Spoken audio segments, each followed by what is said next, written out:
अबुल पकीर जैनुलैब्दीन अब्दुल कलाम का जन्म 15 अक्टूबर 1931 को तमिलनाडु के रामेश्वरम में एक मुसलमान परिवार में हुआ। उनके पिता जैनुलैब्दीन एक नाविक थे और उनकी माता अशिम्मा एक गृहिणी थी। उनके परिवार की आर्थिक स्थिति ठीक नहीं थे, इसलिए उन्हें छोटी उम्र से ही काम करना पड़ा। अपने पिता की आर्थिक मदद के लिए बालक कलाम स्कूल के बाद समाचार पत्र वितरण का कार्य करते थे। अपने स्कूल के दिनों में कलाम पढ़ाई लिखाई में सामान्य थे, पर नई चीज सीखने के लिए हमेशा तत्पर और तैयार रहते थे।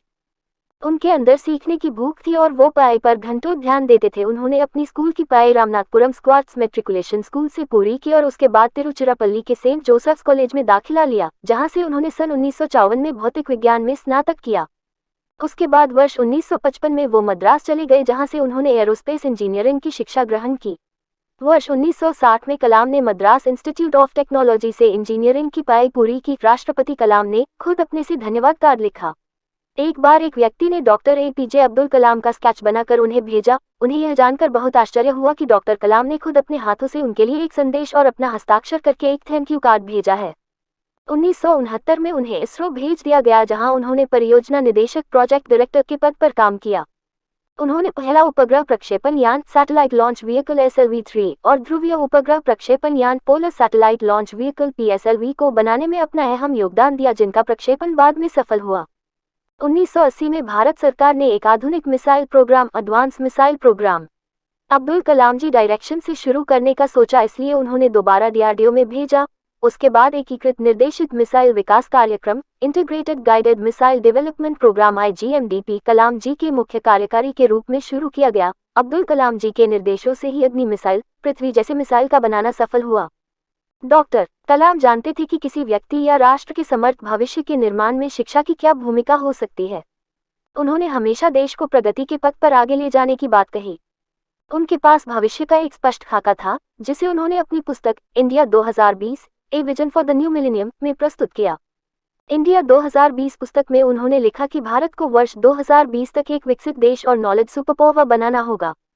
उनका कहना था कि देश की तरक्की में मीडिया को गंभीर भूमिका निभाने की जरूरत है। नकारात्मक खबरें किसी को कुछ नहीं दे सकती, लेकिन सकारात्मक और विकास से जुड़ी खबरें उम्मीदें जगाती हैं। डॉक्टर कलाम एक प्रख्यात वैज्ञानिक, प्रशासक, शिक्षाविद और लेखक के तौर पर हमेशा याद किए जाएंगे और देश की वर्तमान एवं आने वाली कई पीढ़ियां उनके प्रेरक व्यक्तित्व एवं महान कार्यों से प्रेरणा लेती रहेंगी। पूर्व राष्ट्रपति और missile man APJ Abdul Kalam यूं ही अचानक सबको छोड़कर अनंत यात्रा पर विदा हो गए। दिल का दौरा पड़ने से 83 साल के डॉक्टर कलाम का सोमवार शाम निधन हो गया। इस खबर ने पूरे देश को गम में डुबो दिया, तो साथ ही आम लोगों के बेहद करीब इस शख्स से जुड़ी हर याद ताज़ा हो गई। एक ऐसा ही वाकया पिछले साल का है, जब फ्लाइट से इंदौर आने के दौरान 2 साल की एक बच्ची ने डॉक्टर कलाम का दिल जीत लिया। पिछले साल जून में पूर्व राष्ट्रपति एपीजे अब्दुल कलाम इंदौर की एक फ्लाइट में 2 साल की उस बच्ची की प्रशंसा करने से बच नहीं सके, जो सभी को शेयरिंग सिखा रही थी।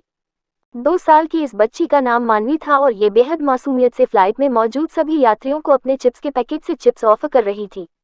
कई यात्रियों को चिप्स ऑफर करने के बाद वो डॉक्टर कलाम के पास भी पहुंच गई थी। 2 साल की इस मासूम के लिए वो कोई पूर्व राष्ट्रपति नहीं, बल्कि सभी की तरह ही एक यात्री थे। बच्ची ने बड़े ही प्यार से उन्हें भी चिप्स ऑफर किए तो डॉक्टर कलाम बेहद भावुक हो गए। उन्होंने बच्ची को गले लगा लिया और उसके साथ फोटो भी खिंचवाई। वे उस बच्ची की उदारता के कायल हो गए और उसकी तारीफ भी की। इतना ही नहीं, उसकी शेयरिंग की ये बात कलाम को इतनी पसंद आ गई कि उन्होंने मानवी के साथ फोटो भी खिंचवाया और ट्वीट भी किया था। कलाम जानते थे कि किसी व्यक्ति या राष्ट्र के समर्थ भविष्य के निर्माण में शिक्षा की क्या भूमिका हो सकती है। उन्होंने हमेशा देश को प्रगति के पथ पर आगे ले जाने की बात कही।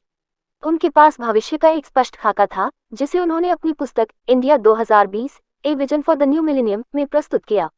इंडिया 2020 पुस्तक में उन्होंने लिखा कि भारत को वर्ष 2020 तक एक विकसित देश और नॉलेज सुपरपावर बनाना होगा। उनका कहना था कि देश की तरक्की में मीडिया को गंभीर भूमिका निभाने की जरूरत है। नकारात्मक खबरें किसी को कुछ नहीं दे सकती, लेकिन सकारात्मक और विकास से जुड़ी खबरें उम्मीदें जगाती हैं। डॉक्टर कलाम एक प्रख्यात वैज्ञानिक, प्रशासक, शिक्षाविद और लेखक के तौर पर हमेशा याद किए जाएंगे और देश की वर्तमान एवं आने वाली कई पीढ़ियां उनके प्रेरक व्यक्तित्व एवं महान कार्यों से प्रेरणा लेती रहेंगी। अपनी आत्मकथा कृति माय जर्नी में कलाम साहब ने लिखा है, जीवन के वे दिन काफी कसमसाहट भरे थे। एक तरफ विदेशों में शानदार करियर था, तो दूसरी तरफ देश सेवा का आदर्श, बचपन के सपनों को सच करने का अवसर का चुनाव करना कठिन था कि आदर्शों की ओर चला जाए या मालामाल होने के अवसर को गले लगाया जाए। लेकिन अंततः मैंने तय किया कि पैसों के लिए विदेश नहीं जाऊंगा, करियर की परवाह के लिए देश सेवा का अवसर नहीं गंवारूंगा। इस तरह 1958 में मैं DRDO defence research and development organisation से जुड़ गया। डॉक्टर कलाम की पहली तैनाती DRDO के हैदराबाद केंद्र में हुई। 5 सालों तक वे यहाँ पर महत्वपूर्ण अनुसंधानों में सहायक रहे। उन्हीं दिनों चीन ने भारत पर हमला कर दिया। 1962 के इस युद्ध में भारत को करारी हार की शिकस्त झेलनी पड़ी। युद्ध के तुरंत बाद निर्णय लिया गया कि देश की सामरिक शक्ति को नए हथियारों से सुसज्जित किया जाए। अनेक योजनाएं बनी जिनके जनक डॉ कलाम थे, लेकिन 1963 में उनका हैदराबाद से त्रिवेंद्रम तबादला कर दिया गया। उनका यह तबादला विक्रम स्पेस रिसर्च सेंटर में हुआ, जो कि दूसरों इंडियन स्पेस रिसर्च ऑर्गेनाइजेशन का सहयोगी संस्थान था। डॉ कलाम ने 1980 तक इस केंद्र में काम किया। अपने इस लंबे सेवाकाल में उन्होंने देश को अंतरिक्ष विज्ञान के क्षेत्र में महत्वपूर्ण मुकाम तक पहुंचाया।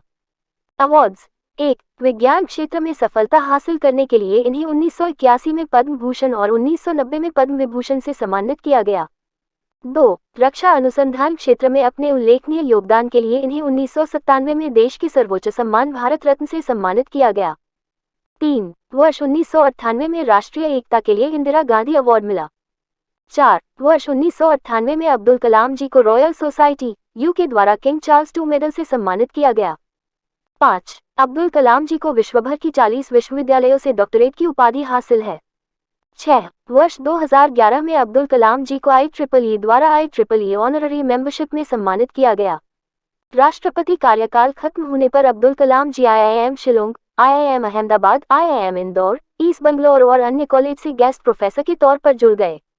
साल 2012 में भारतीय युवाओं के लिए एक कार्यक्रम what can I give movement शुरू किया, जिसका उद्देश्य भारत में भ्रष्टाचार को हराना है। डॉक्टर कलाम के विचार। 1. प्रश्न पूछना विद्यार्थियों की सभी प्रमुख विशेषताओं में से एक है, इसलिए छात्रों सवाल पूछो।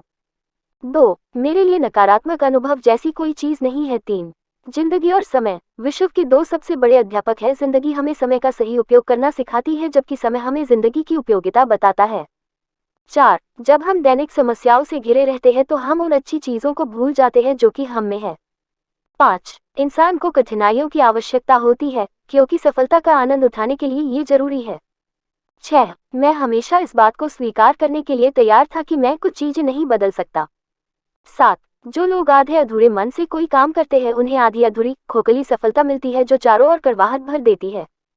8. हमें प्रयत्न करना नहीं छोड़ना चाहिए और समस्याओं से नहीं हारना चाहिए। डॉक्टर कलाम ने साहित्यिक रूप से भी अपने विचारों को बहुत सारे पुस्तकों में समाहित किया है, जिसमें से कुछ wings of fire, India 2020, India 2020, a vision for the new millennium तथा ignited minds unleashing the power within India. इन पुस्तकों का कई भारतीय तथा विदेशी भाषाओं में अनुवाद हो चुका है। ये आंकड़े मीडिया से लिए गए हैं। वीडियो पसंद आए तो लाइक करें, चैनल सब्सक्राइब करें। धन्यवाद आपका।